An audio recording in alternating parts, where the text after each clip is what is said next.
Where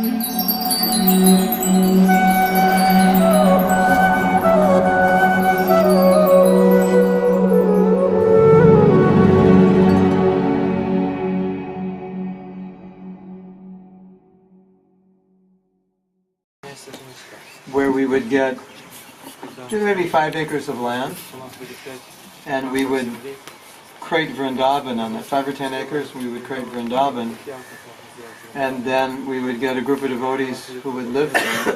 Of course, we'd need a sponsor. And we would enact all the Leelas of Krishna and film them. So, over the last 10 years of our life, we were just absorbed in Krishna Leela. And then, for posterity's sake, the whole Bhagavatam would be in film, in a high quality, so that anyone who sees it would just experience different kinds of bhavs, even maybe not qualified to experience it, but it would be done so well that they would experience it. And Prabhupada said actors should be so good that the audience gets all the bhav, all the emotion. Oh yes. So as soon as the person comes with the money and the actors show up, we'll get started. We have the cameraman, right? Wouldn't that be nice? Wouldn't it be nice just to see one Leela done like right? Like Krishna leaving Vrindavan. Oh my God, can you imagine that? Enact that scene as it's supposed to be. Done by Steven Spielberg or someone like that, like done right. Wow, oh my God. Because the problem is that we can't be free from emotion. And emotion has to be engaged in Krishna's service, otherwise emotion is still stolen away by mind. So, we're supposed to feel all these emotions. Imagine Krishna's leaving Vrindavan, the gopis are rolling on the ground, in front of the cart, don't go, don't go. It's a very pitiful scene. And we're supposed to feel something, right? Yep. When we read these Leelas, we're supposed to feel something, but sometimes we don't. Just like yesterday we were singing the Shishastakam, and the reason I put Shishastakam to music is so we could feel it. So were we feeling it yesterday? Were we feeling the bhav, Prabhus? Yeah. So sometimes we have to put it in a format where we can feel it. There's one time when Prabhupada was watching a play, they were enacting, I think it might have been Kidnapping of Rukmini, and it was done really well because all the actors were formerly professional actors before they were devotees. And after Prabhupada saw it, he said, "This is better than the books." So what did he mean? It's the bhava, the book you're reading. But in the drama, the bhav comes. You can't miss the bhav in the drama. You can miss it in the book, but you can't miss it in the drama. So, we've been talking about chanting with feeling, with some bhav, and that's a very good place to put your feeling in. Krishna's name, Krishna's pastime. Right? You agree?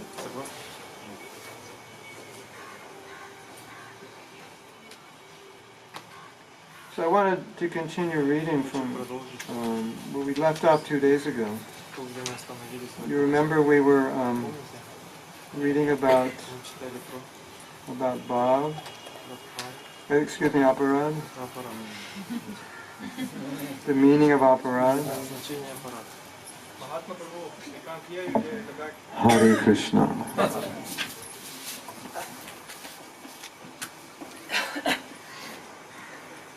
Hear me now? Yes. Okay. Sorry.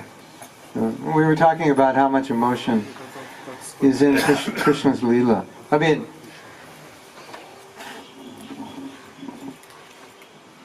just imagine you enact the Leela of Prahlad Maharaj, you do it right. And Prahlad Maharaj is being tortured, so you're watching this whole scene of him being tortured. And he's not retaliating. And he's just chanting. And he can't be killed. But one after another, his father's trying to kill him, which is, of course, heinous, worst kind of act. And after Prahlad Maharaj goes through all of that, Lord Nrsingadev says, let me give you a benediction. Bless us. I don't want to ask anything. Lord Nrsingadev, he begs Prahlad, well, ask something. Something, you must ask something. And then he says, yeah, well, okay, I want the benediction that I'll never ask for a benediction. I'm trying to outsmart God.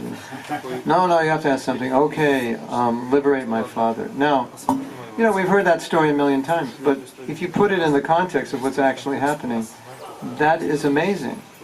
The person who tried to kill you like 8 times, you're praying for them. And if you do it right, we would actually get it, that that's what it means to be a devotee. This Prabhu stood in front of me during Darshanarti. I'm so upset. I'm not coming to the temple anymore. That's us, isn't it? So, we sometimes don't get these things in Bhagavatam.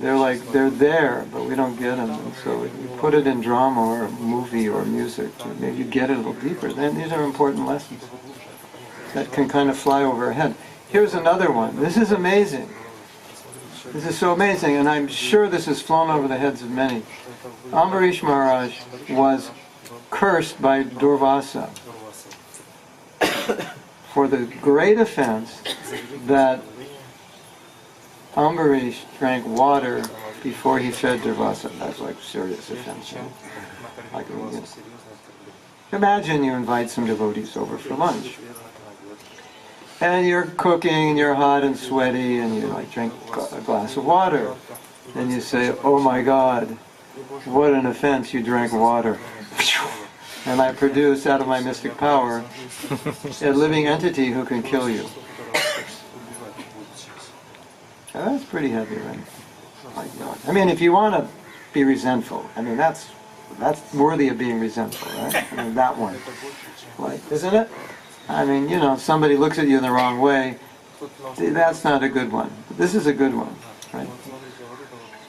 So of course,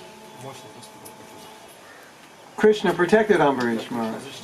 Krishna showed up with his Sudarshan Chakra, and his Sudarshan Chakra chased Durvasa Muni. Durvasa Muni went for shelter.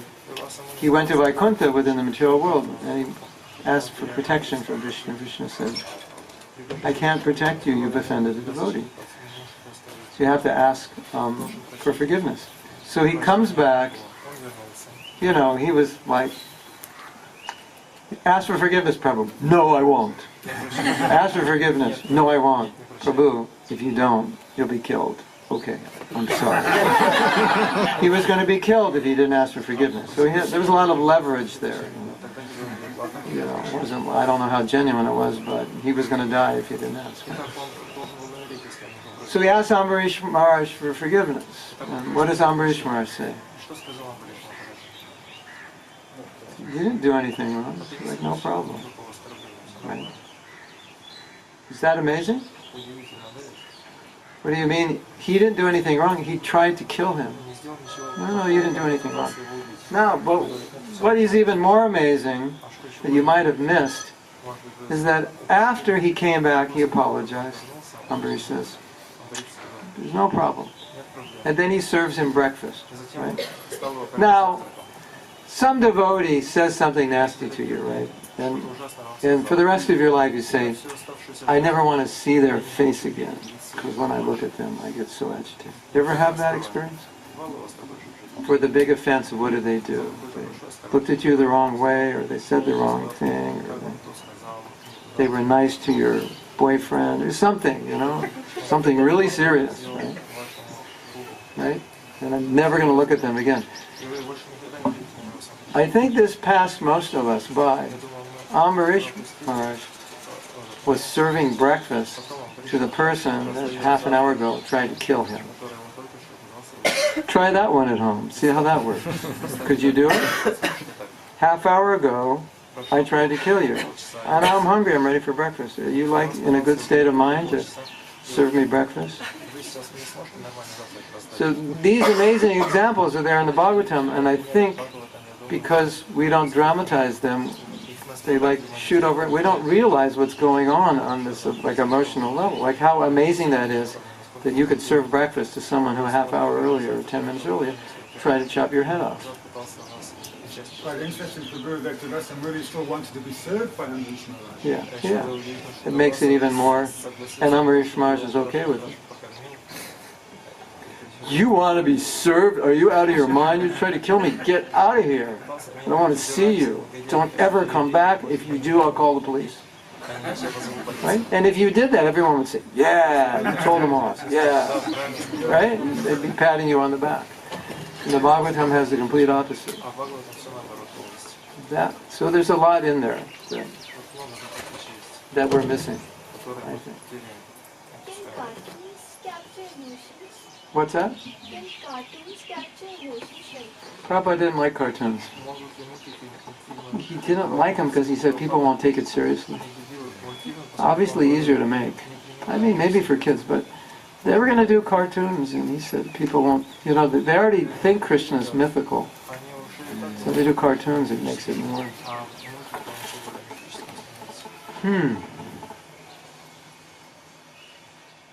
I mean, of course, when we're pure devotees, we'll see the pastime in our heart. But it'd be nice if we can help everyone see them.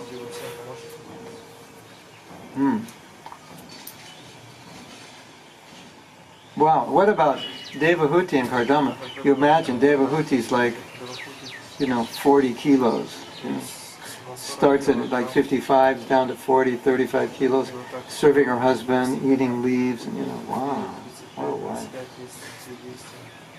And Kardama's doing his tapasya. And then Kardama feels sorry, and he switches everything around, makes this beautiful airplane mansion. All of a sudden she becomes beautiful. Wow, what a movie. Right? And you have two examples in that. Did you know what examples you have? You have an example of a wife who will do the austerity of her husband, and it's so difficult for her. Prabhupada said a woman's favorite activity is to comb her hair. And she had dreadlocks, because there's no combs out in the forest. And eating whatever. Women like nice clothes, nice food, and so on. Nice home, and she had none of them. And she did the austerity her husband did. And what did he do? He understood her mentality, how difficult it was. He created a mansion in the air for her, a palace in the air, out of his mystic power, to satisfy her. So you have these examples. Wife satisfying husband, husband satisfying wife, right? Did you ever pick up on that? The guys only picked up on the wife serving the husband, and the girls only picked up on the husband serving the wife. That's what usually happens. Hare Krishna. Okay.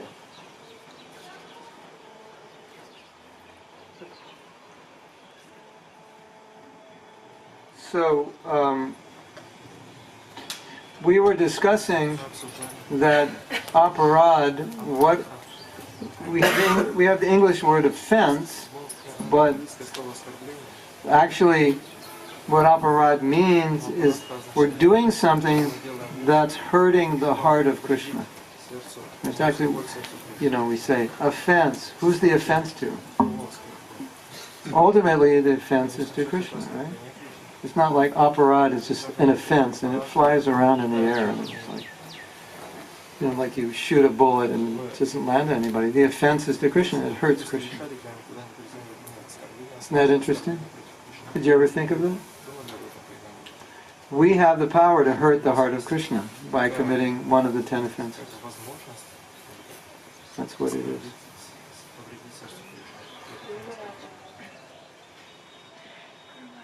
Yes. Oh, yeah.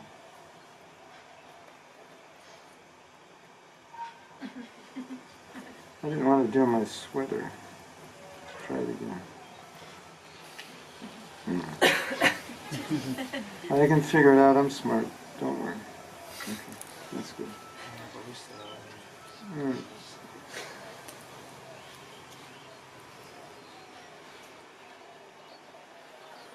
Namaparad is directly an offense against Krishna. It is so serious that once when Mahaprabhu was explaining the glories of the holy name, you remember this story? A student said, these are exaggerations. This is the 5th and 6th offense to the holy name. That you think what the Shastra describes as the glory of the holy name is not true. It's either an exaggeration or it's just an imagination. It's not true at all. And some people think that way. They think that traditionally, if you want to make spiritual advancement, you have to do meditation, you have to do austerity, yoga. You have to do so many things, and you don't get a big result even after years and years of doing that. And the Shastra is saying, "There's one Hare Krishna," and like, all your karma's finished. Like, that sounds like an exaggeration, doesn't it? The Shastras say, if you give 1,000,000 cows in charity, that's like a fraction of you'll get the fraction of the benefit you'll get by chanting one Hare Krishna. That sounds like an exaggeration, doesn't it? If you live on the confluence of the banks of the Ganges and Jamuna and do tapasya for thousands of years, you won't get the same benefit as Hare Krishna, Krishna Krishna, Hare Hare, Hare Ram, Hare Ram. That can't be true. It's impossible. It seems impossible, right? Doesn't make sense. So Mahaprabhu was explaining these glories, and then this person heard it, and he said, these are exaggerations. And what did Lord Chaitanya do? Who remembers the story? He immediately jumped in the Ganga with his clothes on and told everyone, any of you who have seen the face of this person, you have to bathe and become purified, because that's an offense to the holy name. It's the fifth and sixth offense. It's actually one offense, but it's been divided into two. To interpret or the holy name to be something different from what the sadhus and the scriptures say it is. They say it's Krishna, and they describe its glories in many ways. And if we don't believe it, or we say it's something else, or we say it's an exaggeration, that's an offense to the holy name. And the holy name is who? Who is the holy name? So then it's offense to Krishna. No,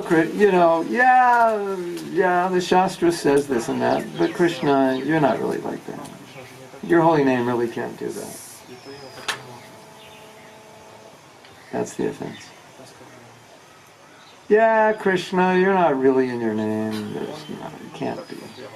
It's just not possible. That's an offense. Have you ever said that? I just don't understand how Krishna's in his name. We've all said that. Not because we don't believe it, because we don't experience it. But not experiencing it can lead in some subtle way to making that offense. One devotee, I don't know if he's a devotee, you can judge by what he said. He said, I am so impure that if I chant the holy name, I'll make the holy name impure. What do you think of that? I think that's the fifth and sixth offense, right? But I think many of us have said something similar, haven't we? I know the holy name's pure, but somehow it doesn't seem to be working so well on me. So we have some lack of faith. Yes? So there's 7 indirect rasas, one of them is ghastliness. Yes. So in the mood of ghastliness, one can think that I'm so impure that I'm incapable of approaching Krishna. Isn't that very similar to what's... No, yeah, it could be, but you, in your humility, you wouldn't say something that's against the Shastra. So this devotee is saying something that's...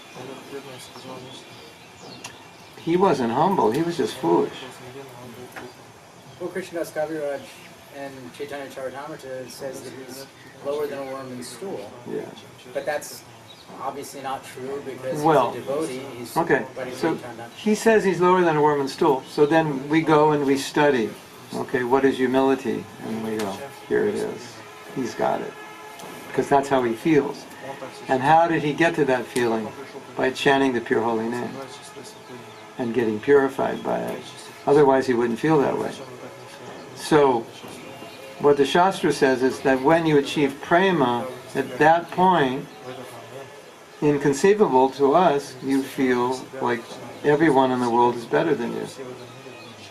Like you're on the bottom of the pile of the universe. That's how you feel.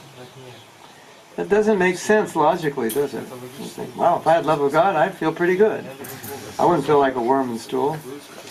But even if someone feels that way, to actually say it, and especially to put it in writing, it seems counter to the Shastra.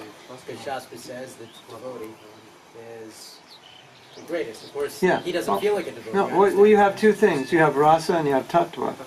So, like, the tattva is what you said, but his rasa with Krishna is that I feel like a worm in stool. And so from our perspective, we look at the tattva, the truth of it, is that this is a sign of pure love of God. But from him, in his relationship with Krishna, he feels, I don't have love of God. Which to us is a sign that he has it. Because we understand it through, academically. These are all signs of love of God, that you think you don't have it, you feel humble. And saying I'm lower than a worm in stool is actually an ecstasy, believe it or not. It's a form of kind of, extreme humility. That's a symptom of bhava. Humility is one of the symptoms of bhava. So that's an extreme, bhava means emotion, and that's an extreme emotion, humility. That his humility is an extreme emotional response. And that's how you feel when you love Krishna. Yes. He would never say that because he's so low, he would contaminate the holy name, which would be Yeah, he wouldn't say that. which would be offensive to holy name. But let's say he did say it. Because he said, anyone chants my name will His name, not the holy name. Krishna Das. Copyright. But it's different when he says it than the conditioned soul saying it. Because conditioned soul saying it is an excuse not to chant. It's an excuse to commit namaparada or to stop chanting. And it's philosophically incorrect. If Krishnadas Kaviraj says it out of ecstasy, he's not making a philosophical statement, it's an emotion. So we have to distinguish that. Like, for example, Krishna's God, that's the tattva. But in rasa and relationships, everything's different. How you explain it from a theological point of view and how you explain it from a relational point of view are different. There are different relationships and different points of view. So, from tattva or theology, God knows everything. But from rasa, Krishna forgets. And the devotees forget. So you have to see how you're looking at it. Yes? So how do we know that this silly statement by the person that Wasn't love of God? isn't just rasa, and it's not, it's in that. Because he stopped chanting after he said it. It's an indication. Or he stopped chanting before he said it. You have to know by the symptoms. Oh, I see. So what you're saying is that was the excuse he was making for not chanting. Yeah. I can't chant because I'll contaminate. Or maybe it was the excuse he was making for not chanting well. Like, what's the use of chanting? Because I'll contaminate the holy name. No, you cannot contaminate the holy name. That's philosophically incorrect. Holy name is always pure. You can cover it by your aparad, by your offense, so that the name doesn't manifest. So, yeah. So if it's coming out of ecstasy, it's one thing. But if it's coming from a conditioned soul, then we have to see if it's philosophically correct. And if it's not, then like we can say he's making an excuse, a rationale, for giving up on his chanting or not chanting properly. And it's also, that would also be the offense of to not have complete faith in the chanting, because now he's lost his faith in the power of the holy name, saying the holy name cannot purify me, in fact I can contaminate it. So, and then he's making the offense of blaspheming Vedic literature, because Vedic literature doesn't say that. So he's got a triple header there. It seems like committing offenses to the holy name is like a domino effect. Yeah. And it's a good thing we brought this up, because it shows that what we may not think to be obvious as an offense, if you dig deeper, you see all these offenses, lack of faith has its ramifications in other offenses. Because if you lack faith, then you're going to interpret, you're going to think it's exaggeration, you're going to, as we said, you're not going to believe the statements of Shastra, so you'll maybe subtly criticize Shastra. And then we said another offense, which is quite interesting, is to not have love for the holy name. So he doesn't sound like he has love for the holy name. Sounds like he's having trouble with it. But that's also an offense. But if you look at the 10 offenses, you'll see lack of faith is intertwined in many of those offenses. Number 3, lack of faith in the Guru. Number 2, part of the second offense is to not believe that Krishna is in his name. We think it's just equating the demigods and the name, but it's also not believing that Krishna and his name and his pastimes and activities are equal. So there's a lack of faith there, right? There's a lot of lack of faith in the offenses underlying it. And the other thing that's underlying a lot of the offenses is material desire. Because that's preventing the pure chanting. Now this story is very interesting. Because what Lord Chaitanya is describing, that to offend the holy name is to offend Krishna. Otherwise, why would he jump in the Ganga? So I've seen someone who's offended Krishna and I become impure. You know what Prabhupada once said? He said, don't look at news magazines. Because if you look at news magazines, you will see the faces of the politicians and you'll actually become contaminated because they're if you're around someone who's pure, you become purified. Around someone who's not pure, you become affected. And he said just by seeing the face of someone who's impure, you can be affected by it. Isn't that interesting? I mean, we don't want to be fanatic and whatever, but we've all experienced that sometimes. Just being around someone who you felt, this person's heart is not pure and I can feel that. Or this person's heart is pure, I can feel that.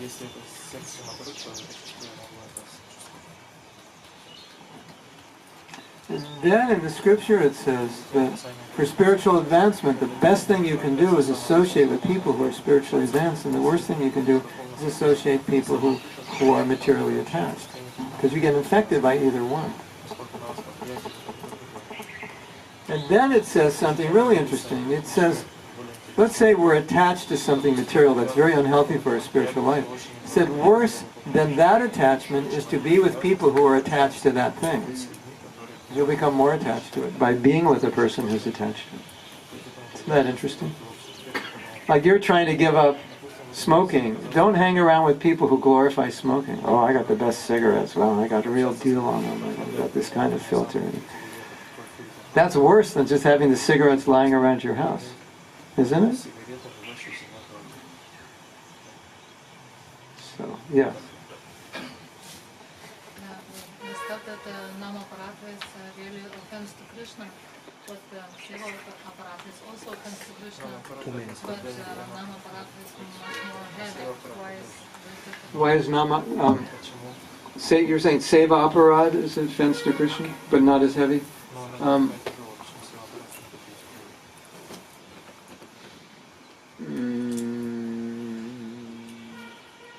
think it's Vishwanath Chakravarti Thakur said.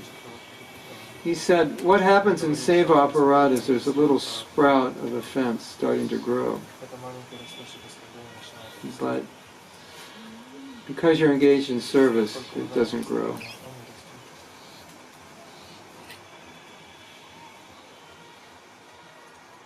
But what the Shastra says, Namaparad is more serious and therefore it's more difficult to overcome it. Where the other aparads are not as serious because Namaparad is directly offending Krishna in his name. And his name is the most merciful. But this is, I haven't read this, this is my, well Jiva Goswami says the name is more merciful than Krishna. So if a more merciful form comes, ready to forgive you after you've turned your back on Krishna and you offend that form, that's pretty heavy. Right? Like, you know,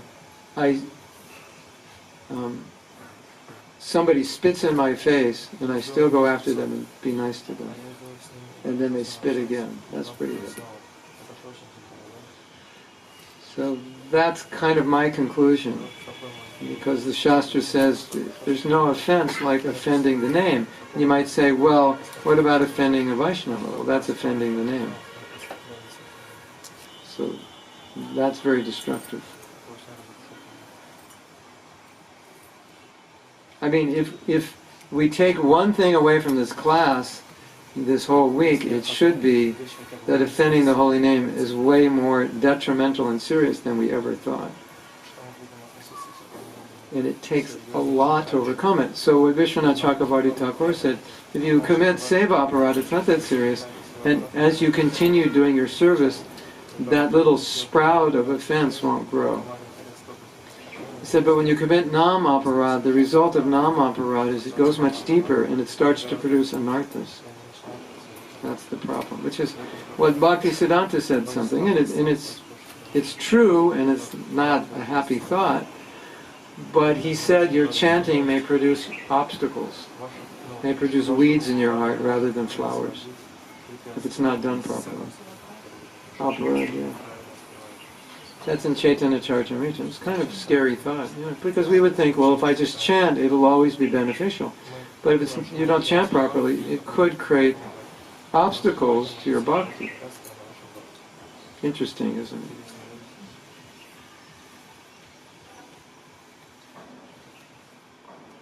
So, what would be a symptom of not chanting properly? We're not really progressing spiritually. We're not becoming free of our envy, of our greed, our lust. Or we're not becoming free of attachments that are impeding our devotional service. Things are staying the same. Because if the holy name's chanted properly, those things will reduce. That's how we know. Like Prabhupada once said, you should test yourself to see, by symptoms are you progressing spiritually, and these are some of the symptoms. Detachment being one of them. You lose interest in a lot of material things when you become Krishna conscious. You know, like guys, you know how you're making advancement when it's the day of the World Cup and you don't want to watch it. And you're like, okay, you've chanted some good rounds that year.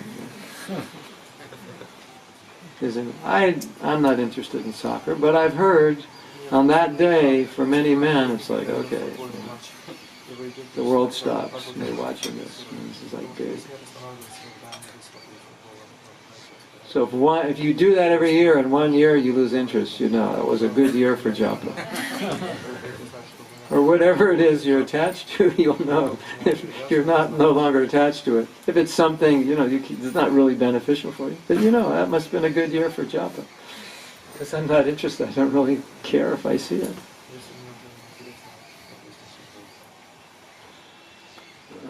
There was a big cricket match. One weekend when I did a workshop, and people during the breaks were like checking it out. You know.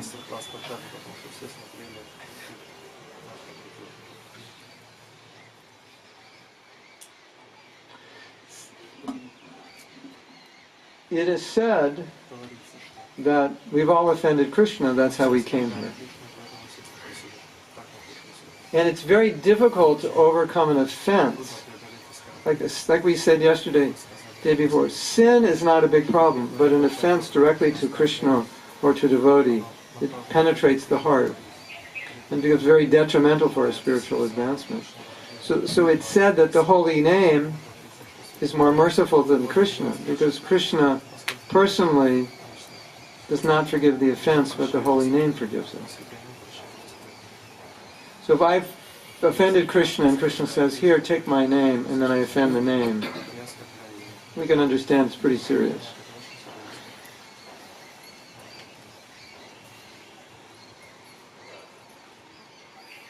So I think for us, probably one of the major obstacles is apathy. Like we just don't care.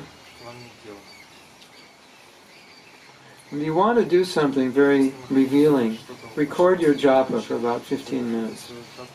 Just put the phone on record and forget that it's on and just chant. And then listen to your chanting, not to hear the pronunciation, not to hear if you're skipping 31 syllables or 33 syllables, not for that, but just to feel the mood of your chanting. It's a very interesting exercise. I can't say what's going to happen, but I've done it. And unbeknown to me, when I played recording back, I heard apathy. That's how I was chanting. And I didn't know I was apathetic until I heard the recording. It just sounded like I didn't care. And once you don't care about Krishna consciousness, who cares? Maya. That's a flag. Maya, I'm over here. I don't care about Krishna. Okay, I'll be right there. I'll take care of you. I have plans for you. Yes? So, if we're just not apathetic, if we just make an effort, that is the threshold between offensive and non-offensive. That I care. I care about my relationship, I care about my spiritual advancement, I care to make progress, and therefore I care to chant properly, as best I can. But if we enter this mood, I'm so fallen, what's the use of trying, etc., etc., it's really just an excuse to be apathetic. I can't concentrate, I tried. One of the most amazing things that Prabhupada said, this is so powerful, and I think what he said is so important for us. One devotee had this problem, and so they were having difficulty following their vows. And the devotees had talked to him, and they analyzed that he was sincere, but he was just very weak spiritually. So they told Prabhupada he's having trouble because he's spiritually weak. And Prabhupada said something that, if you can remember this, I think it will help you so much in your life. Prabhupada immediately, without missing a beat, he said, why are you giving into weakness? In other words, that was an excuse. And as soon as Prabhupada heard the excuse, he was saying basically something like, if you want to be Krishna conscious, why are you giving into excuses? Because we give into excuses quite easily, don't we? Because it makes us feel good. I know I'm a failure, but if I just could have an excuse to explain why I'm a failure, then I wouldn't feel so depressed. Isn't it? So you think of a good excuse. It's my mother. Yeah, she's like really bad on me. That's why I don't chant good rounds. Yeah, that's it. It's my mother. No, I feel good. Isn't it? Yes? Or it's whatever. I've done many bad things before I was a devotee, and that's why it's hard for me. So Prabhupada's point was not that it's not hard for you. That wasn't his point at all. Not that you didn't do things in the past, or maybe your mother wasn't a good mother, or maybe you did a lot of things that are affecting you now. But his point is, why are you allowing that to be an excuse to not follow your vows? You understand? So I think that's very important for us, because if we do that, we become apathetic, and then we kind of convince ourselves we can't chant well, and then we don't try. Because why would we need to try to achieve something which we've convinced ourselves we can't achieve? So we are kind of satisfied chanting bad rounds in the belief that this is the best I can do. You understand? And so Prabhupada's saying, if you want to achieve Krishna consciousness, you wouldn't think that way. Because that would defeat you. That automatically you'll be defeated. That was his point. You like that point? He's like saying, why are you thinking like that? If you want to be Krishna conscious, why would you think that way? You wouldn't. Would you? Does that make sense? Yes. So sometimes somehow we found ourselves in the Krishna conscious movement. And we chant and we serve, and then we realize, I don't want to be Krishna conscious. But then you're here, you're kind of stuck to it, you know. So I don't want to be in Maya, I don't want to be Krishna conscious. yeah. Yeah. Didn't the Beatles sing a song about that? Lucy in the Sky with Diamonds. Floating downstream, merge in Brahman. Oh, yeah. That's why we have Prabhupada's books. Because that is a normal position for a conditioned soul. He understands his predicament, but the desire or to do the austerity that's necessary to get out of the predicament may not be there. So now you're like, I don't want to go back, but it's so hard to go forward, but if I go back, I've already come from there and I know that's not what I want. But if I look forward, then I'm not finding the inspiration or the desire. So we go to Prabhupada's books, and Prabhupada starts explaining our constitutional position, the fact that we've been in the world for millions of lifetimes, it's not going to work, Krishna's waiting for us, there's a relationship, this is where the nectar is, so on and so forth, to try to give us a little clarity and a little inspiration. And when you take those books away, it's really hard. That's my experience. In my own life and the lives of other devotees that I've seen. So seeing that, then I felt that Prabhupada really understood that his books were crucial to our spiritual life, because they would give us that little bit of clarity that we need to push forward to do that austerity. They would give us that inspiration that we may not always have, because we're not yet pure. And with that there, then there's some force pulling us. Otherwise, obsessive, yeah, something, you know, the psychologists will have a name for him, but he drove everybody crazy, because he was, you know, like, he designed something, he'd go, give me 100 shades of beige, I want to pick. Apple failed when I left, it's because nobody understood why it was created. You lost the why, and the why was the motive. Said, I created Apple to create products that would make a dent in the world, that would change the way people live and think. When I left, you just made it an electronics company. You were selling cables and printers and screens and the same things that Dell and HP and everyone else sells. So it was a Me Too company, and we had no competitive edge. He said, when I came back, we had 130 products. I eliminated 126. We only had 4 products, or 5. The Mac, iMac, the MacBook, the iPhone, and the iPod. I don't know if the iPad had come out yet, but he said, those are the only 4 products we need, because I created this company to create products that would change the way people live. And all those products changed the way people live, especially the iPod, when the iPod came out. It kind of toppled the record industry, because they couldn't dominate it anymore. And then the iPad, that was like, you know, what speak of the iPhone, that totally screwed us up. Now we're completely messed up, completely addicted to our phones. I'm only kidding. It's only half true. It is half true. But his point was, we lost the why, and now we've reconnected to the why, and now that we've reconnected to the why, that's where the inspiration is. So Prabhupada's books connect you to the why, and it makes you remember why you want to be Krishna conscious, because we forget.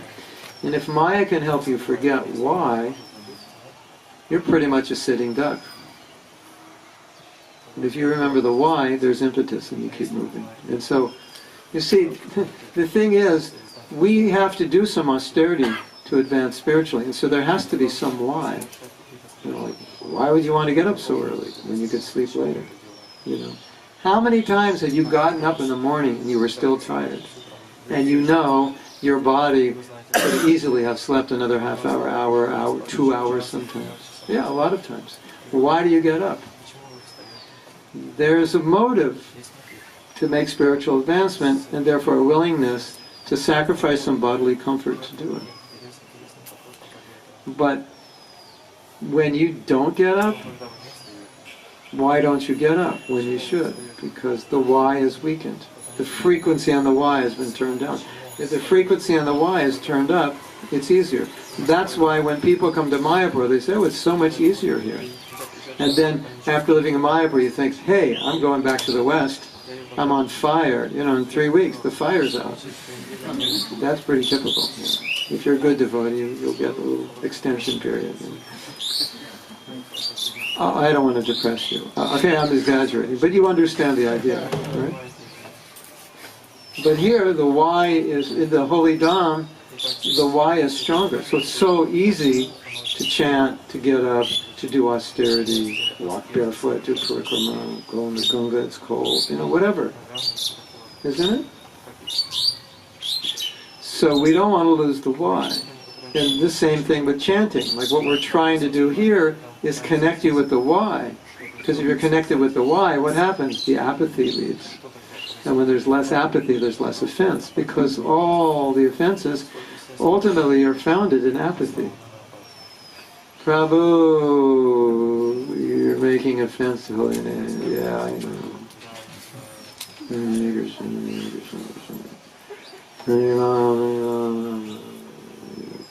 Yeah, I know.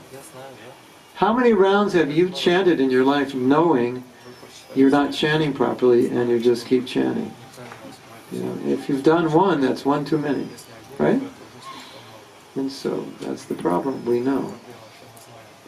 So when there's inspiration, it pushes through the I know to, okay, I'm going to do it. And then it pushes through the apathy. Because apathy is the big enemy.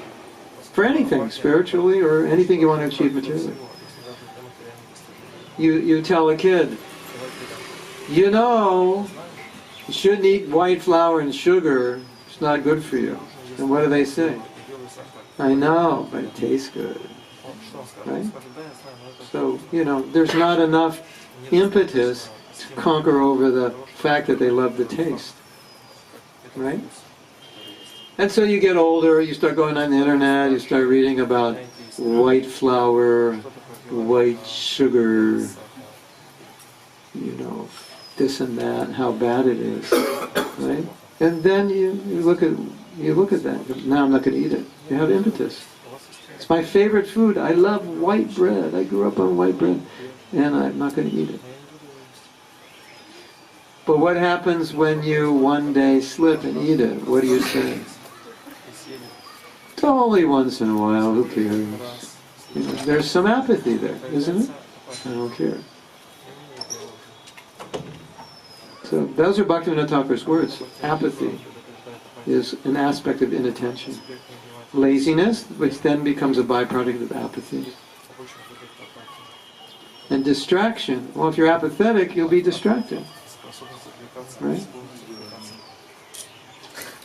It's pretty difficult to control the mind, isn't it? You can't be apathetic and control your mind. It takes work. Right?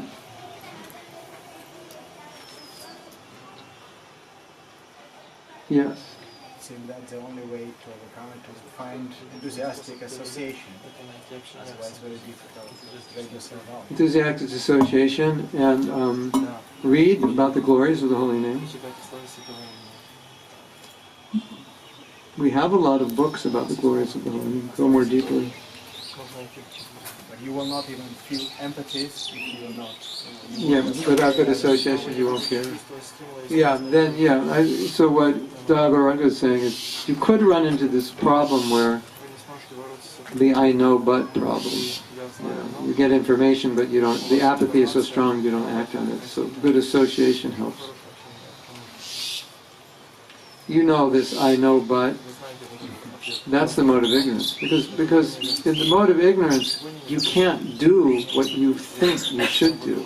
That's the description of mode of ignorance. You can think about it, but you can't get the willpower to do it.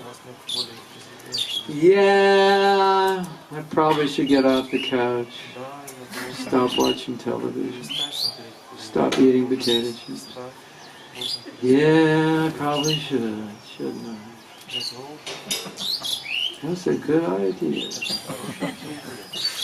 Maybe someday I'll do it. That's the description of mode of ignorance. You conceptualize it, you understand it, but you actually can't do it. There's one great teacher who very insightfully said, lazy people are not necessarily lazy. They just don't have anything that's inspiring them. That's why they're lazy. So you might say, I'm lazy, but you might want to ask, is it that I'm just not inspired? And I have to find what inspires me. So we're trying to inspire you to chant. If you're inspired, the apathy will decrease, and then you'll start to overcome the offenses, which we discussed yesterday. The offenses are just covering the pure name, so we're not experiencing it purely. Right? We're experiencing it from a distance.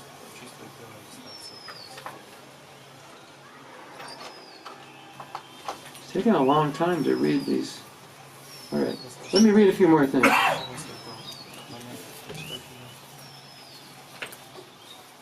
Srila Bhakti Saraswati Thakur, Prabhupada's spiritual master, says that we have to guard against offenses because we are full of mundane impressions. So naturally the mind dwells on things other than Krishna. Even if we commit severe offenses in many ways, we are freed from these offenses by chanting. But if we offend the holy name, there is no hope. So, you come to spiritual life and you want to take to it, and like Gopal's saying, you come to a point you realize, whoa, I'm pretty conditioned. I don't realize how conditioned I was. Right? So Bhaktisiddhanta Saraswati Thakur is saying, we have to realize that we're conditioned and it's going to require some effort.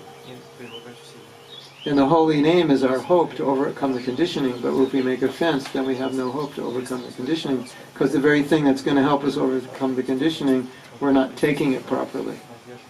So then it's like a don't live, don't die. It's like, okay, I'm fallen, but here's the holy name, it can cure me.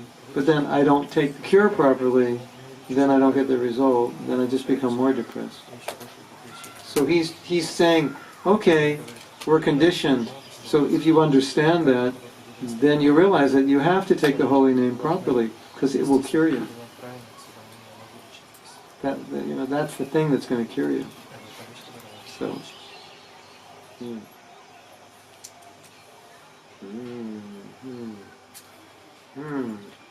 Any questions?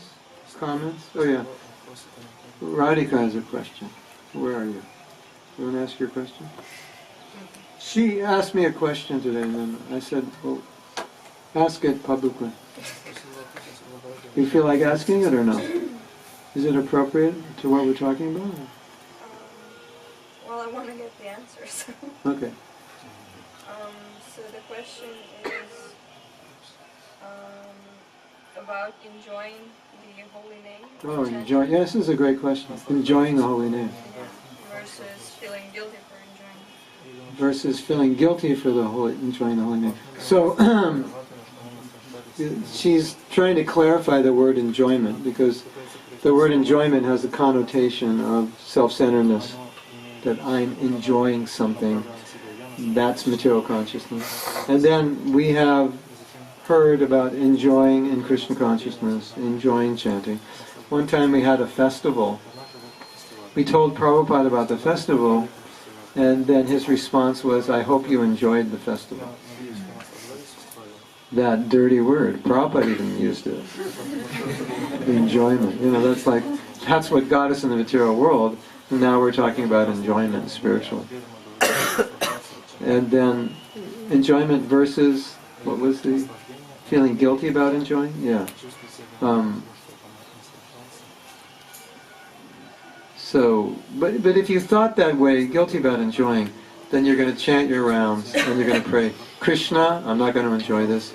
Even if you make it enjoyable, I'm not going to enjoy it because I'm not going to enjoy it. But the connotation of enjoyer comes from enjoying the senses, material senses, separated from Krishna. The concept of spiritual enjoyment is attraction to the pleasure we get from being connected to Krishna, which is not enjoying the material senses. So material enjoyment, material senses, spiritual enjoyment. You cannot actually enjoy spiritually unless your senses are purified. So that would solve the paradox, because if you're enjoying, it's only because your senses are purified of the desire to enjoy. That's the only way you can enjoy.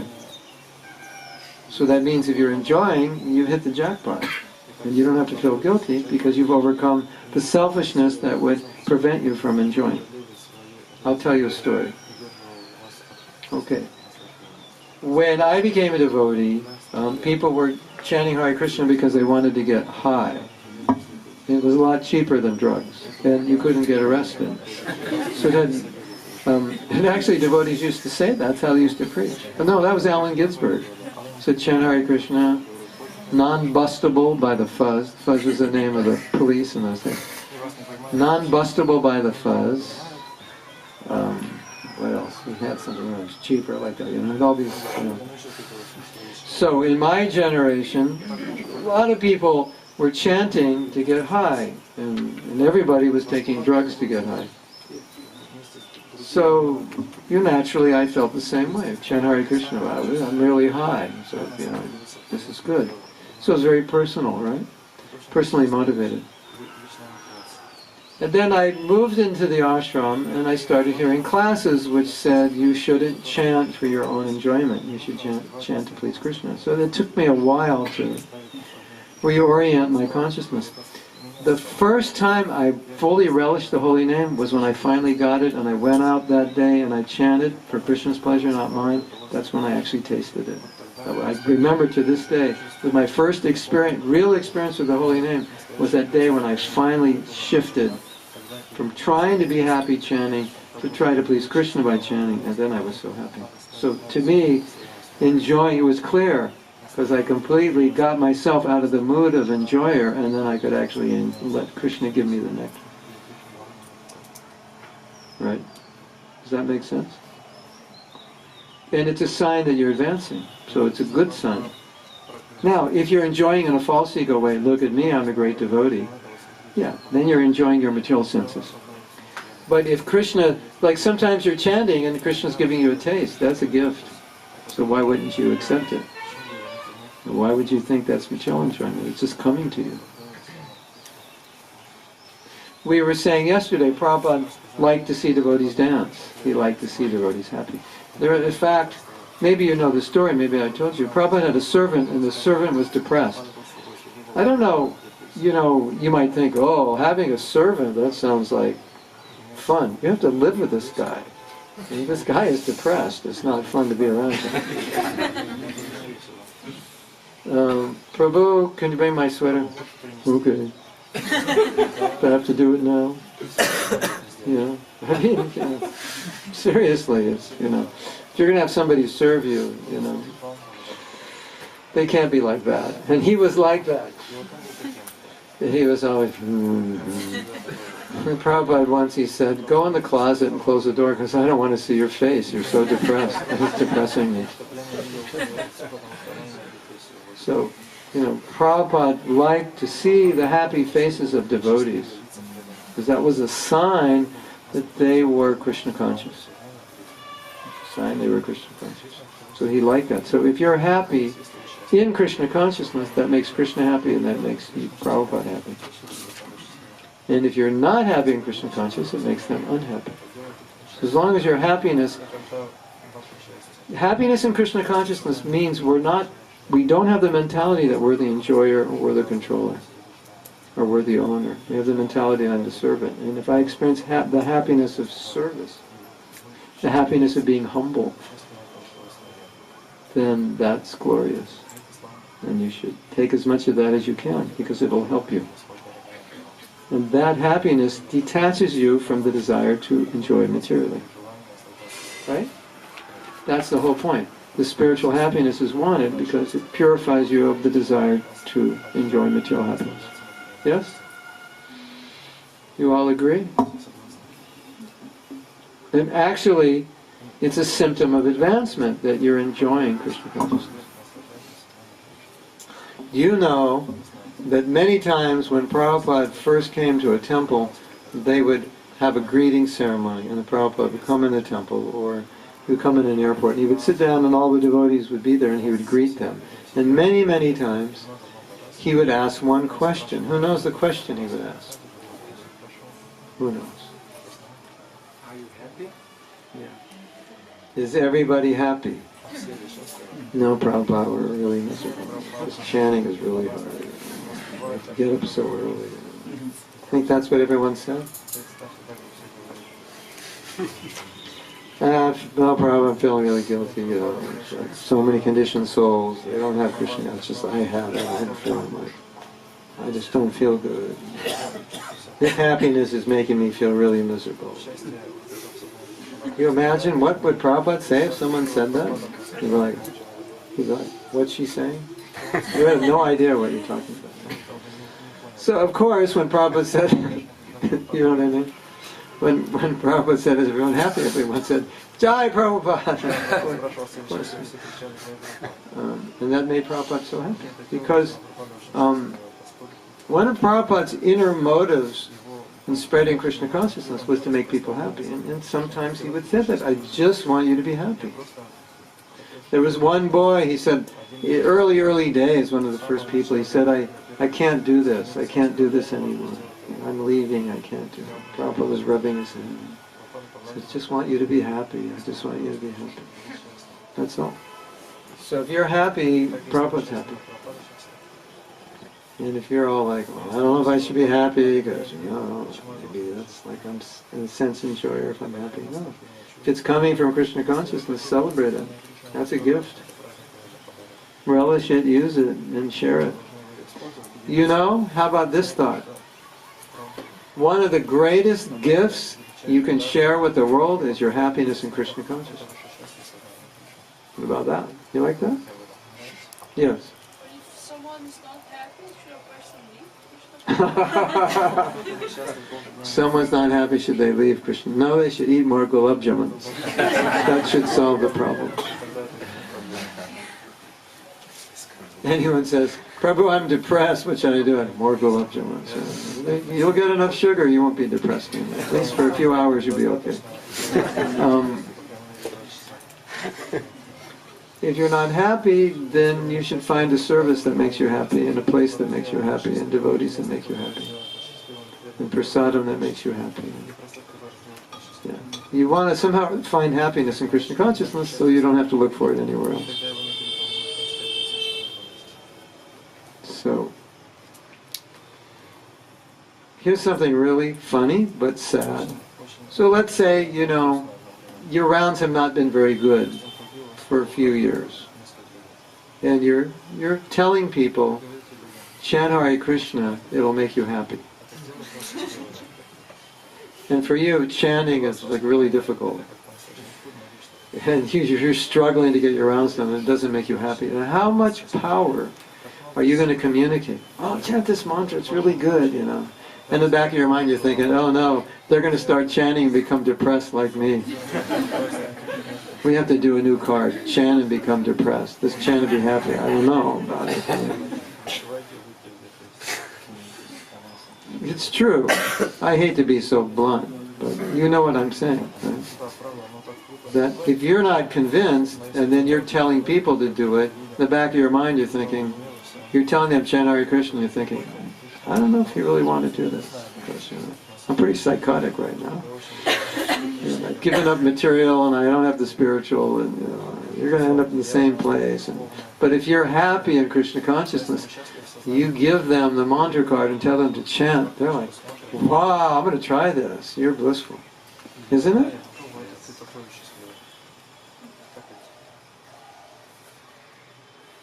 You imagine, bring a new person in the temple, everyone's chanting around. Like nobody looks blissful, and you bring in a guest. You should chant Hare Krishna to make you happy, and they look at everybody. Well, you guys don't look happy. It's not going to work. You can't say something unless you are what you're saying. Right? So, one of the greatest gifts we can offer the world is to be happy in Krishna consciousness, because you can say you'll be happy, but if they see that you're happy, that inspires them. Right? that okay? It's all right, you're all right now, being happy and enjoying? It's okay? Yes? Is it possible to be happy while chanting from the very beginning? Yes. Yeah, that's a very good question. Is it possible to be chanting and be happy from the beginning? Meaning, in the beginning, you're on a very low stage. Yes, you're happy because there's a saying, when you're on the way to achieve your goal, enjoy the ride. So Krishna consciousness is enjoyable, but if we think, well, I'm down here and the goal's up here, then we become unhappy because we're now thinking I'm so distant from the goal and I'm so full of contamination. But if we think it's a joyride, that anywhere on the way to Krishna consciousness is joyful, so let me enjoy the ride as best I can. That's the attitude. And also, you know, we have so many songs where acharyas are like, when will I get there, when will I get there? But it's a happiness. Like, I'm looking forward to it. I can't wait. You know that feeling? I'm coming to Mayapur in 3 weeks, I can't wait. And now I'm in the snow, I got a miserable job, a miserable husband, a miserable child, everything's miserable, but I'm going to Mayapur, I can't wait, and I'm really happy. So, a little bit like that. You know, that we're excited about the goal. So even though I'm down, I can still be excited about it. What about when our Anarthas come out? Yeah, okay, a good question. So, how to be excited about your Anarthas? When you see all, when they come out. It's also a good question.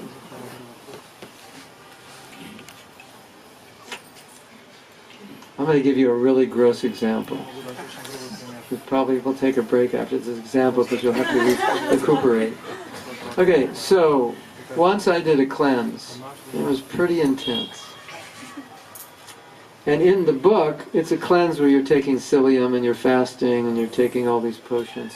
And it's to clean your intestine. And so when stuff comes out and starts to look like the intestine, and they're like, yeah, you're getting, so they have pictures of what it's supposed to look like. And day 1, day 2. And so, you want to check that you're doing the cleanse right. So when you do your thing, you look at it to see, is it working right? And if you get a big one and a long one and it looks like your intestine, and you're like, yeah, it's working, you're pretty excited. Gross example, right? So you're chanting, and some big one comes out. Like, I'm so envious. I think I'm the best devotee. And you're like, wow, the chanting has brought it out. And why are you excited about it? Because it was there and I never knew it. I thought I was like Mrs. Sweetie Pie. I thought I was the sweetest woman on this side of the higher planets. And now I'm chanting Hare Krishna and I realize I'm pretty envious. You're like, yes, it works. It's coming out. Look at that big one. That's how you're supposed to take it. Yeah? That it's moving up and out. Don't be depressed. Be excited. Celebrate. It's coming out. So the thing to realize is when it comes out, we all think, like, where was that? We think like the Holy Name put it in. No, the Holy Name didn't put it in. It was there, you just didn't see it. The Holy Name has allowed you to see it.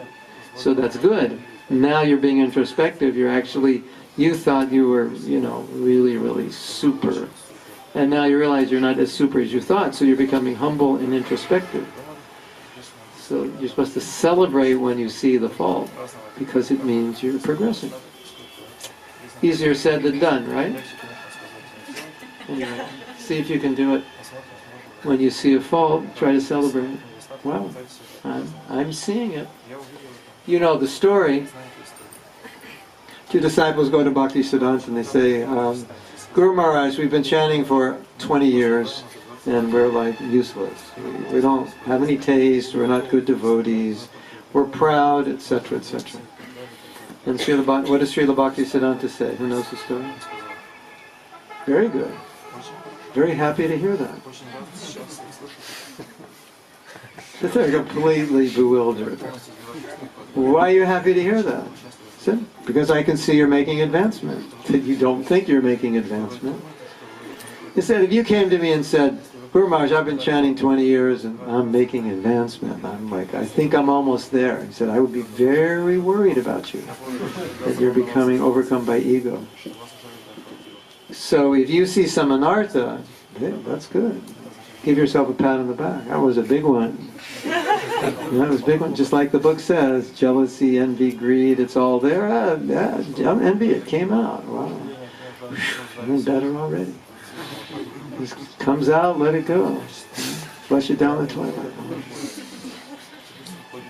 Right?